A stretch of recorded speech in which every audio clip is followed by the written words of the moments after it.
하나님의 말씀은 사도행전 4장 11절에서 12절의 말씀을 다 같이 합독하겠습니다.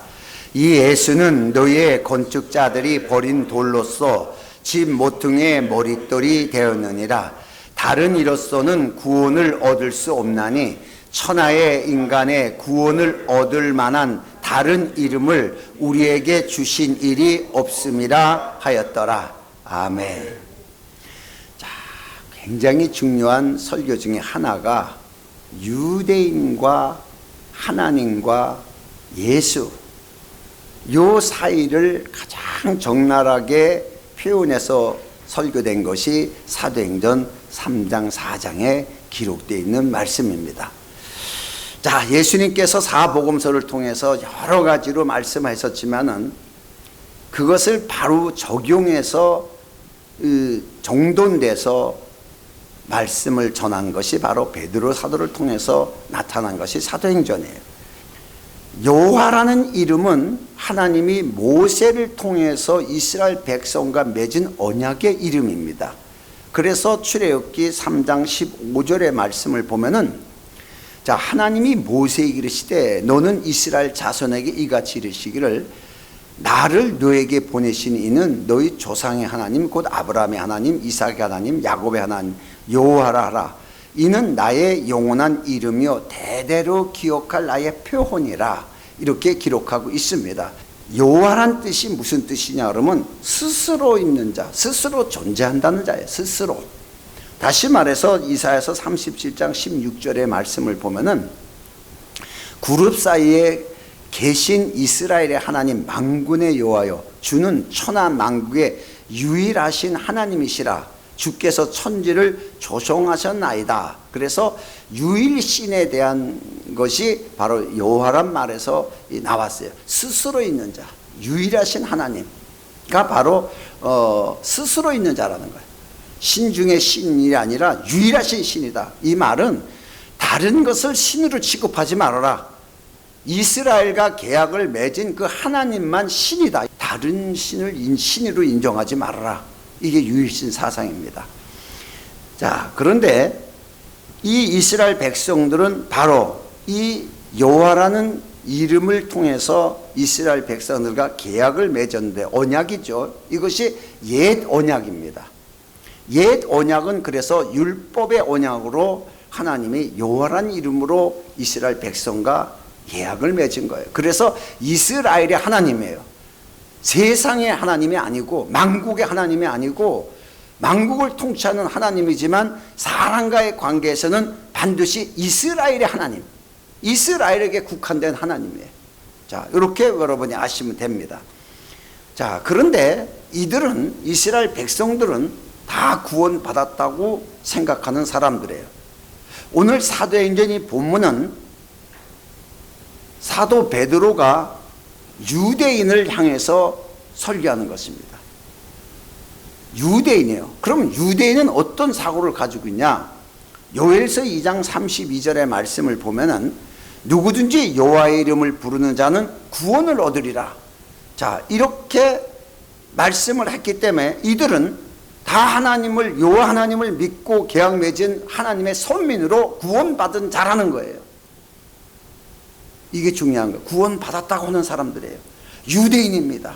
우리가 아니에요. 구원받았다고 자부하는 유대인들을 향해서 설교하는 거예요.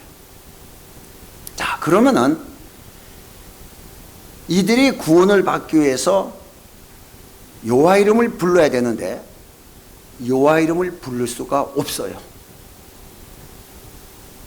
누구도 유대인 중에서도 여호와 하나님을 믿을 수는 있어도 이름을 부를 수가 없어. 근데 성경에는 부르는 자, 믿는 자가 아니에요. 부르는 자는 구원을 얻으리라 그랬어요. 그러면 이들이 여호와 하나님을 믿으면서 이름은 부를 수가 없으되 구원을 받기 위해 어떤 행위를 했냐면 율법을 지키면 된다. 그래서 율법을 지켜나간 거예요. 율법을. 자, 이들은 그래서 자기네들만 구원받은, 전 세계에서 자기네들만 구원받은 민족이라 그래서 선민이라는 선민의식을 가지고 산 자들이 유대인들이었습니다. 자, 그런데 이 모세를 통해서 계시된 이 여호와 이름은 옛 언약의 이름이에요. 옛 언약 중의 이름. 그래서 히브리서 8장 12절의 말씀을 보면은 이 히브리서도 유대인을 향하여 쓴 글입니다. 여기에 보면 내가 저희의 불의를 긍휼히 여기고 저희의 죄를 다시 기억하지 아니하리라 하셨으니 새 언약이라 말씀하셨음에 첫 것은 낡아지게 하는 것이라. 첫 것은 옛 언약의 율법으로 맺어진 언약이에요. 낡아지는 것이라 새하는 것은 없어져 가는 것이라. 그래서 첫 언약은 이미 사라져 간다는 거예요. 없어져 가는 거라는 얘기예요. 그러면 중심이 뭐예요? 새 언약에 대한 중심을 얘기를 했어요. 새 언약. 자, 그래서 옛 언약으로 맺어지는 여호와라는 이름은 사라지는 이름이에요. 없어지는 이름이에요. 이걸 이제 베드로가 유대인들에게 설교를 하는데 가장 중요한 것이 다른 이름을 우리에게 주신 적이 없다. 구원을 얻기 위해서 다른 이름을 주신 적이 없다는 거예요. 그런데 유대인들은 여호와 이름을 부르면 구원을 얻는다는 것은 믿어요. 그리고 여호와를 믿어요. 근데 다른 이름, 그 이름 우리에게 주신 이름이 아니라는 거예요.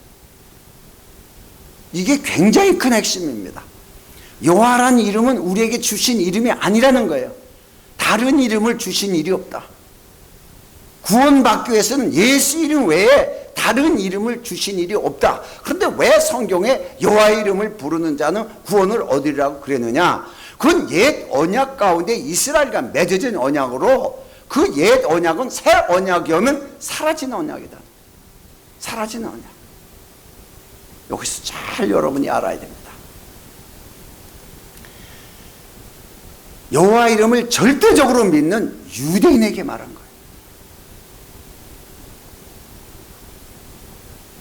자, 그런데 성경에서 보면은 이사야서 56장 5절의 말씀을 보면은 내가 내 집에서 내 성에서 성 안에서 자녀들보다 더 나은 기념물과 이름을 주며 영영한 이름을 주어서 끊치지 않게 할 것이며 라는 하나님의 예언된 말씀이 있습니다. 이사야를 통해서 여기에서 하나님께서 이스라엘 백성들에게 여호와 이름이 영원한 하나님의 이름으로 알고 있었어요. 자기들과의 계약을 맺은 여호와 하나님의 이름은 영원한 이름이고 하나님이다. 이렇게 알고 있는 유대인들에게 다시 영영한 이름을 주겠다고 이렇게 다시 예언된 말씀을 했습니다. 그러나 유대인들은 이 말이 무슨 뜻인지를 몰랐던 것이에요. 여기서 이 영영한 이름을 주겠다고 하는데 영영하다는 것은 영원 전부터 영원 후까지예요. 이스라엘과 맺었을 때는 이스라엘이라는 나라가 형성되고 나서 아브라함이라는 존재를 통해서 여호와라는 이름이 계시가 됩니다. 그러고서 이스라엘과 맺어진 언약인데 영영한 이름이라는 것은 천지 만물이 창조하기 전부터 있었던 이름이에요. 천지 만물이 창조되지 않았을 때부터 그리고 영원까지 그때부터 시작한 영원까지 존재하는 이름, 이게 영영한 이름이에요. 이런 영영한 이름을 주어서 영원히 끊어지지 않는 관계를 맺겠다라는 것이 이사야 선지자의 예언된 말씀입니다. 자, 왜 이스라엘 백성들은 여호와 이름을 부르면은 구원을 받는다고도 써 있는데 요엘서에 왜 이들은 여호와 이름을 부르지 못했을까? 많은 사람이 유대인들은 여호와 이름을 부르고 있다고 생각하지만 여러분 전혀 여호와 이름을 부를 수가 없었습니다. 그들은 못 부릅니다. 왜 그러냐? 출애굽기 20장 7절의 말씀을 보면은 10계명 중에 나오는 말씀이야. 너는 너희 하나님 여호와의 이름을 망령되이 일컫지 마라.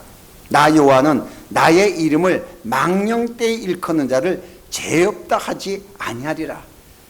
이래서 여호와 이름을 잘못 부르거나 함부로 부르면은 죄가 되는구나. 이런 문자적으로서 해석할 때는 이렇게 겁을 먹었지만은 의미적으로 볼 때 무슨 뜻이냐 그러면은 하나님에 대해서 알지 못하고 부른 이름이에요. 알지도 못하면서 이름을 남발하는 거예요. 이런 사람에게 죄 없다 하지 아니하리라 이렇게 말씀하세요. 너 하나님에 대해서 알아? 잘 모르는데. 그럼 부르면 안 돼. 당신은 알아? 나도 잘 모르는데. 그럼 부르면 안 되는 거야. 하나님에 대해서 안다고 생각하는 백성들이 실제 하나님에 대해서 안다고 자부하고 말할 수 있는 사람은 하나도 없어요. 왜 그러냐? 요한복음 1장 18절의 말씀을 보면은 본래 하나님을 본 자가 없으되 그랬어요. 본래 하나님을 본 자가 없으되, 이 말씀은 무슨 뜻이냐? 하나님을 아는 자가 없었다 이 뜻이에요. 아니, 하나님을 아는 자가 없었는데 어떻게 하나님의 이름을 불러? 못 부르죠. 이스라엘 백성 못 부르는 거예요. 그래서 율법을 지키는 건 잘했지만은, 그러니까 시내산에서 하나님이 임재하는데도 거기도 전혀 가까이 가기를 두려워하던 백성들이 감히 하나님의 이름을 막 부른다는 것은, 이거는 정말 있을 수 없는 얘기인데, 이스라엘 백성들은 이런 관계를 가지고 있었어요. 그런데 오늘날 우리 이방인들은 여호와 이름을 막 불러요. 이스라엘 백성들은 전혀 못 부릅니다. 정말 여호와 이름으로 계약을 맺은 모세조차도 하나님을 보게 해달라고 그러는데도 불구하고 나를 본 자는 죽는다는 거예요. 얼마나 무서운 얘기예요. 그러니 하나님을 알려고 하고 보고 싶어 하면 다 죽는 건데, 감히 누가 하나님을 보고 싶어 해요? 아니, 모세에게도 그런 말을 했는데, 모세의 율법이 이스라엘을 지배하고 있는데.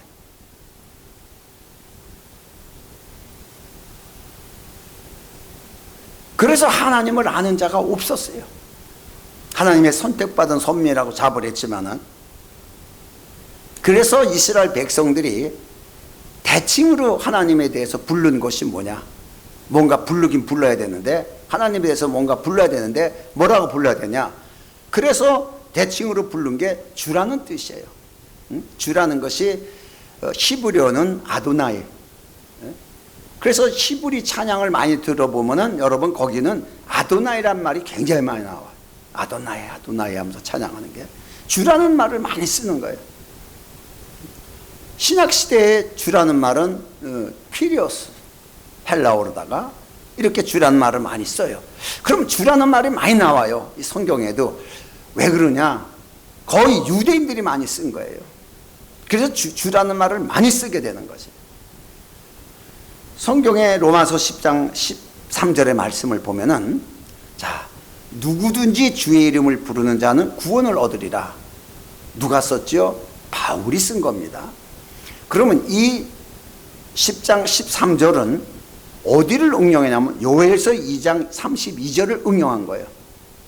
요엘서 32절에 여호와 이름을 부르는 자는 구원을 얻으리라를 감히 여호와라는 말을 못 씁니다. 왜 못 썼느냐는, 그것은 여러분이 상상에 맡기겠어요. 왜 예수를 알고, 예수를 확실히 알고 정확하게 압니다. 그런데 왜 예수란 이름을 안 쓰고 누구든지 주의 이름을 부르는 자는 구원을 얻으리라는 구약에, 아니면은 이 구약에는 분명히 여호와 이름으로 써 있는데 왜 주의 이름으로 이렇게 말을 했을까? 예수 이름으로 구원을 받으니까 여호와 이름을 쓰면 안 되겠지. 그러면은 여호와 이름으로 구원을 받는다는 것은 하나님이 거짓말을 했을까? 다시 말해서 여호와라는 이름은 표예요. 그런데 여호와라는 표를 가진 신의 이름이란 얘기입니다. 의미적으로 보면. 이걸 유대인들은 전혀 몰랐어요. 그래서 여호와를 계속 믿으면서도 그 이름을 부를 수가 없었습니다. 자, 그래서 영어 성경에도 가장 많이 쓰여 있는 것이 Lord, 주라는 말이 제일 많이 써 있어요. 아직도 그들도 많이 모르는 거예요. 그러면은 사도행전 2장 21절의 말씀을 보면은, 누구든지 주의 이름을 부르는 자는 구원을 얻으리라 하였느니라. 똑같게 베드로도 요엘서 2장 32절의 말씀을 응용했습니다. 똑같게. 그런데 바울도 예수에 대해서 확실히 아는 바울, 예수님과 함께 먹고 자고 했던 베드로, 전부 다 여호와라는 이름을 안 썼습니다. 그냥 주의 이름입니다. 그 주가 누구냐? 그 주의 이름, 그 주로 지칭된 그분의 이름을 불러야 구원을 얻는 것이다 라는 말씀을 했어요. 자, 이들이 잘못했을까요? 성경을 잘못 알았을까요? 여호와라는 이름을 입에 대질 않았습니다. 자, 여기에서 우리가 이제 가장 중요한 것이, 가장 많이 여호와라는 이름을 쓰는 사람들 중에 하나가 한국 사람이에요. 굉장히 권위 있게 무슨 여호와에 힘주고,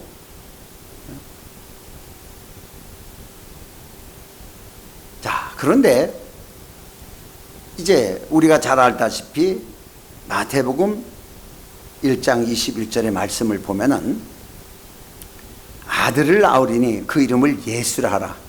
이는 그가 자기 백성을 저희 죄에서 구원할 자이십니다. 자, 이렇게 예수란 이름을 누구에게 주셨어요? 한 아이가 낳았는데 그 아이에게 예수야라는 이름을 예수라고 줘라. 자, 이 이름을 주셨어요.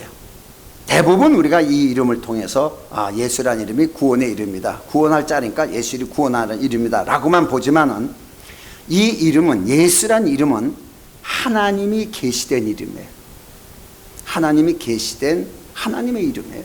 하나님이 계시된, 다시 말해서 무슨 뜻이냐, 모세에게 계시된 여호와라는 이름은 사람에게 줄 수 있는 이름도 아니고 부를 수도 없는 이름이에요.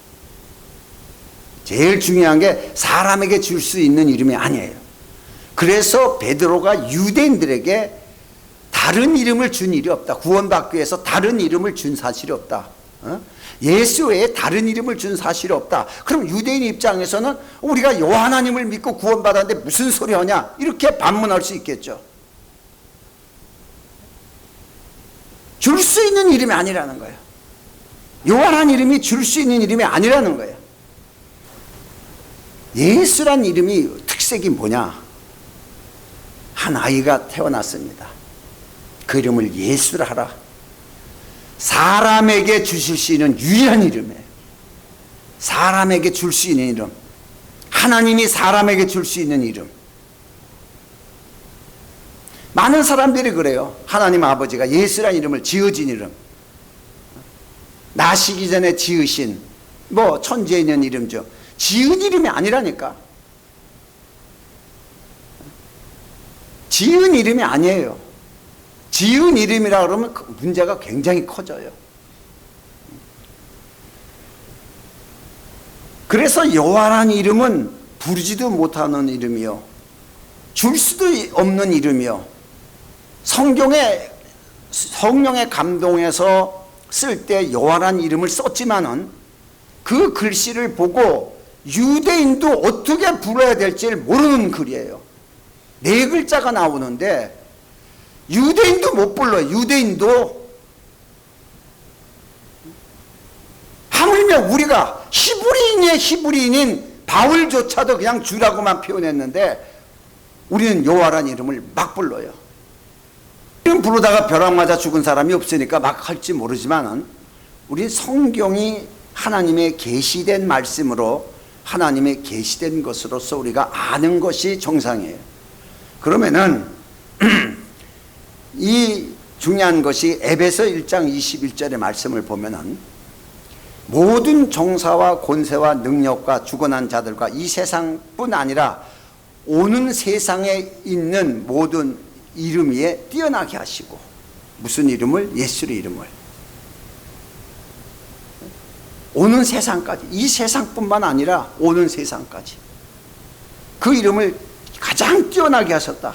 이 말씀이 뭐냐 그러면, 어느 것도 비교할 수 없는 최상의 높은 위치에 위치를 세우셨다는 거예요. 그 이름이 아무것도 없다는 거예요. 그 이름 위에.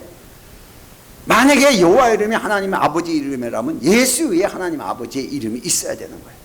예수 이름 위에 그 이름이 아무것도 없다는 거예요. 자, 모든 만물을 무릎 꿇게 하신 이름이에요.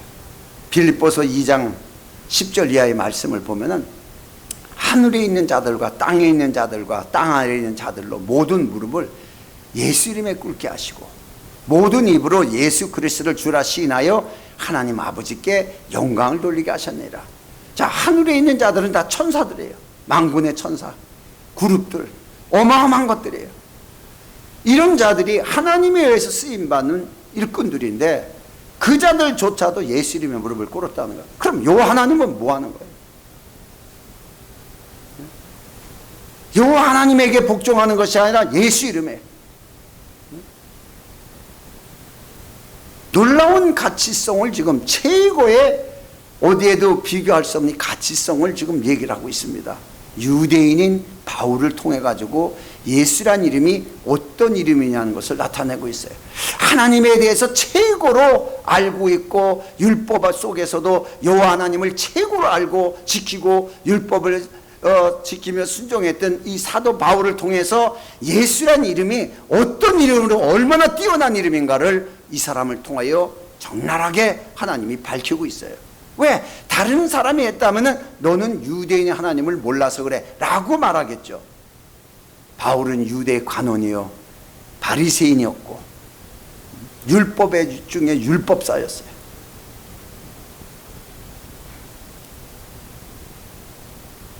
자, 모든 만물을 무릎 꿇게 하신 승리의 이름, 최고의 권위 있는 이름 예수 이름. 자, 이 예수 이름이 구원의 이름입니다. 단순한 구원의 이름이 아니라, 자, 이 이름의 관계를 보면 요한복음 3장 18절의 말씀을 보면은 저를 믿는 자는 심판을 받지 아니하는 것이요 믿지 아니한 자는 하나님의 독생자의 이름을 믿지 아니하므로 벌써 심판을 받은 것이라. 하나님의 심판에서 벗어난 이름이에요. 놀라운 얘기죠. 하나님이 심판에서, 하나님은 죄를 지으면 다 심판하러 오는데 이 심판에서 벗어나는 구원의 이름. 자, 두 번째로 요한일서 5장 13절의 말씀을 보면은 내가 하나님의 아들의 이름을 믿는 너에게, 아들의 이름, 예수 이름이죠. 너에게 이것을 쓴 것은 너희로 하여금 너에게 영생이 있게 있음을 알게 하려 합니다. 그 이름을 믿는 순간에 영생명이 들어오는 거예요. 생명의 공급이 우리 안에 채워지기 시작하는 거예요. 완전하게. 자, 세 번째로는 요한복음 1장 12절의 말씀을 보면은 영접하는 자, 곧 그 이름을 믿는 자들에게는 하나님의 자녀가 되는 권세를 주었으니, 최고이죠. 이 세상에서의 하나님의 자녀가 되는 권세는, 아니 어떤 왕의 아들이라 그래도 굉장한데, 왕의 아들이라 그래도 이것은 하나님의 아들이에요. 그 하나님, 최고의 신 중의 신인 하나님의 아들, 이것처럼 우리 지위를 높인 것이 성경에 없어요. 우리를 최고로 높인 것이 하나님의 아들이에요. 이거 이상의 높은 것이 어디가 있어요? 그런데 우리가 너무 흔하게 하나님의 아들이고 너도 나도 하나님의 아들이니까 별 볼 일 없게 생각하는 거예요. 너도 나도 구원받았다 그러니까 구원도 우습게 생각하고, 너도 나도 하나님의 아버지라니까 다 하나님의 아들이라는 것도 우습게 생각하지만 성경은 그렇게 얘기하고 있지 않아요. 그 권위가 얼마나 큰가, 그것이 세상에서 얻지 못하고 그리스도를 통해서 얻은 권위라는 것을 이 성경은 말씀하고 있습니다. 자, 그래서 가장 중요한 것 또 하나가 있어요. 요한복음 17장 11절에 가서 말씀을 보면은 예수님이 이제 마지막 이 말씀을 한 것 중에 하나입니다. 자, 이 요한복음 17장은 사실 예수님이 하나님 앞에 마지막 기도를 올린 거나 마찬가지예요. 그 제자들에게 가르쳐 준 것이 아니고 이것을 영감에 의해서 요한이 작성을 한 것뿐입니다. 나는 세상에 더 있지 아니하오나 저희는 세상에 있사옵고 나는 아버지께로 가나오니 거룩하신 아버지요 내게 주신 아버지의 이름으로 저희를 보존하사, 내게 주신 아버지의 이름, 그 이름을 예수라 하라. 예수죠. 근데 이 이름으로 구원을 받는데 그 이름이 내게 주신 아버지의 이름, 내게 주신 아버지의 이름으로 저희를 보존하사, 그러면 저희에게도 예수 이름을 주는 거죠. 나에게만 준 것이 아니라 저희에게도 예수란 이름을 주어서 보존하사 우리와 같이 저희도 하나가 되게 하옵소서. 예수란 이름으로 그리스도와 하나님이 하나가 됐고, 예수란 이름으로 그리스도와 우리가 하나가 되는 거예요. 이렇게 중요한 거예요. 그 이름이 없이는 하나가 될 수가 없는 거예요. 그 이름으로 하나가 되는 거예요. 다시 말해서 그 이름은 하나님의 아들에게만 주는 거예요. 다른 사람이 가질 수 없어요. 하나님의 아들인 자에게만 아버지가 아들에게 이름을 주는 거예요. 하나님의 아들로 오신 예수님에게 그 이름을 예수라 하라, 아버지가 주신 것처럼 오늘 우리가 하나님의 아들로서 하나님을 아버지라고 믿는다면 반드시 그 증거가 예수란 이름으로 증거가 돼야 돼요. 그 이름을 줘야 됩니다. 그래서 그 이름을 갖게 돼요. 그래서 우리에게 유일하게 줄 수 있는 이름은 여호와의 이름이 아니고 예수란 이름만이 사람에게 줄 수 있는 것이. 그러니까 여호와 이름은 부를 수도 없고 준 이름도 아니다. 그러니까 준 이름도 아닌데 왜 부르냐 이거. 준 이름도 아닌데, 천하에 다른 이름을 준 사실이 없는데, 예수 이름 외에는 없는데. 계시록 2장 17절의 말씀을 보면은 귀 있는 자는 성령이 교회들에게 하시는 말씀을 들을지어다. 이기는 그에게는 내가 감췄던 만나를 주고 또 흰 돌을 줄 터인데 그 돌 위에 새 이름으로 기록한 것이 있나니 받는 자밖에는 그 이름을 알 사람이 없느니라. 이렇게 기록되어 있어요. 자, 유대인들이 재판을 받을 때 이 사람이 죄가 있나 없나를 분별을 합니다. 분별을 할 적에 도저히 이 판결을 인간 할 수가 없어요. 하나님한테 물어봐도 잘 계시가 안 내려올 때가 있어요. 이때는 어떤 방법을 쓰냐 그러면 이 통에다가 까만 돌하고 흰 돌을 집어넣습니다. 집어넣고 뽑으라 그래요. 그래서 까만 돌을 뽑으면 죄가 있는 거고 흰 돌을 뽑으면 죄가 없는 구원받은 자의 표시예요. 흰 돌이라는 게. 그런데 구원받은 자의 그 흰 돌에 이름이 써 있다는 거예요. 새 이름이 기록한 것이 있나니. 새 이름이, 그 새 이름이 어떤 이름이에요? 구약지의 에레미야서를 통해서 예언된 말씀을 보면 죄를 기억하지 않는 이름입니다. 죄를 기억하지 않는 이름이 뭐예요? 저희를 자기 백성에서 죄에서 구원할 자이심이라. 예수가, 예수란 이름, 구원의 이름, 예수란 이름이 흰 돌에 써 있는 그 돌을 우리에게 주겠다, 이렇게 말씀을 하셨습니다. 자, 그래서 이 예수란 이름이라는 것은 중요한 것이 아무나 아는 것이 아니라 그 이름을 알 사람이 없으니 받은 자밖에는. 모른다는데 어떻게 할 거예요? 아무나 알 수 있는 것이 아니라 받은 자만이 안다는 거예요. 받은 자만이. 사람의 체험과 지식 가지고도 안 된다는 얘기예요. 예수를 믿는 건 좋아요. 그러나 받은 자, 그 예수 이름을 받은 자만이 그 이름에 대한 것이 어떻다는 것을 깨달아서 알 수 있다는 거예요.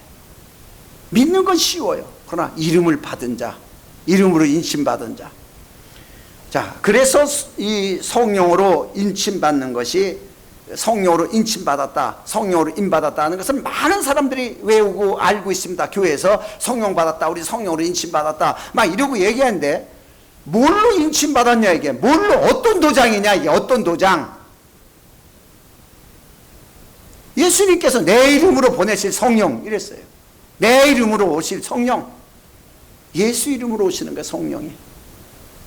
그래서 계시록 22장 3절 이하의 말씀을 보면은 다시 저주가 없으되 하나님과 그 어린 양의 보좌가 그 가운데 있으리니 그의 종들이 그를 섬기며 그의 얼굴을 볼 터이요 그의 이름도 저희 이마에 있으리라.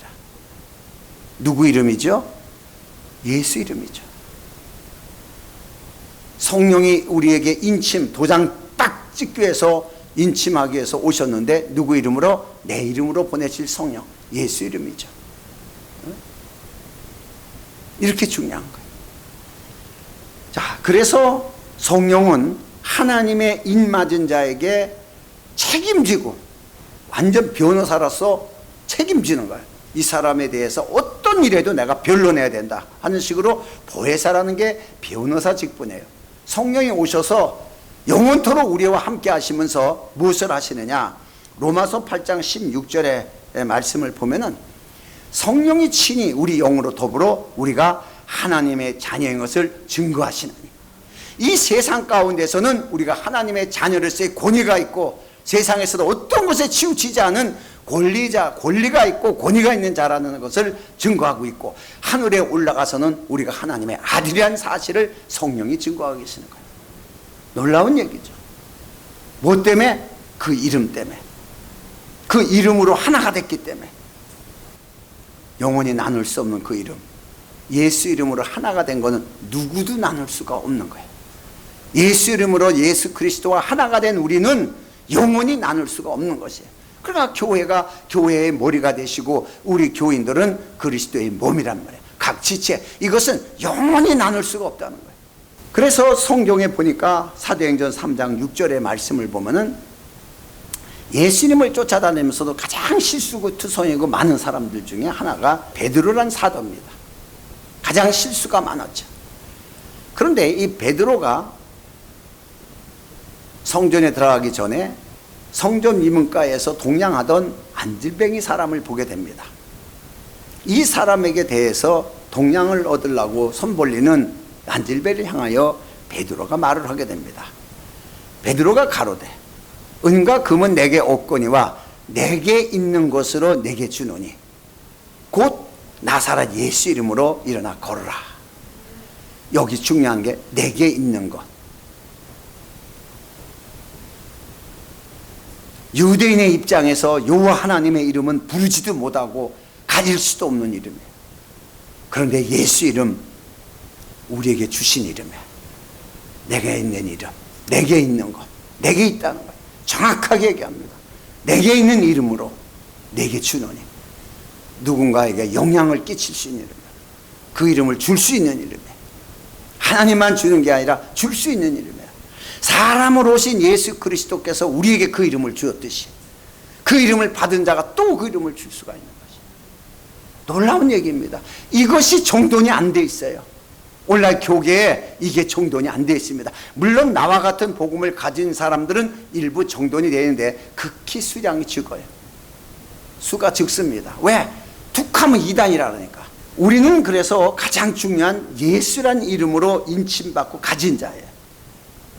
이것을 성령이 보증하는 거예요. 그래서 중요한 것이 우리가 누구냐, 우리가 어떤 존재냐, 세상에서 어떤 족보냐, 뭐 누구 말대로 어디 뭐 조상이 누구냐, 뭐 띠가 무슨 띠냐, 이런 식으로 그 사람의 성품과 무슨 뭐를 알려고 얘기하지만 우리 자체는 딱 한 가지예요. 예수의 증인이에요. 하나님의 증인이라는 얘기예요. 하나님의 증인. 증인이 뭐냐? 증거를 가졌다는 거예요. 하나님의 증거를 가지고 있는 자라는 거예요. 하나님의 증거. 이거 엄청난 큰 거 아니에요? 여러분, 왕이 준 작은 증거, 마패 하나를 가지고도 잃었던 것을 빼앗아오는 이몽룡인데 암행어사가 돼서 하나님의 증거를 가진 자예요. 우리가 하나님의 증거. 이게 오늘 엄청난 축복이래요. 하나님의 증거를 가진 자. 그래서 성령이 임하시면은 너희가 내 증인이 되어. 예수의 증거를 가진 자예요. 우리가 예수의 증거.